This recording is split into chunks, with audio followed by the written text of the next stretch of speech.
كبيره جدا، ازمه كبيره على المستوى الفني. عدم وجود امام عاشور في الملعب تشعر ان الاهلي مع احترامي عدم وجود زيزو وامام عاشور بالتحديد في النادي الاهلي تحسهم شبه البنك الاهلي.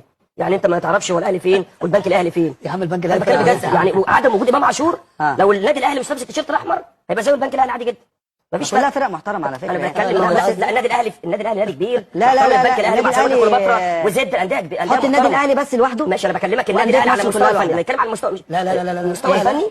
ايه حط النادي الاهلي لوحده لانديه مصر؟ لا النادي الاهلي والزمالك وبيراميدز لوحدهم. لا انا بتكلم على الفريق.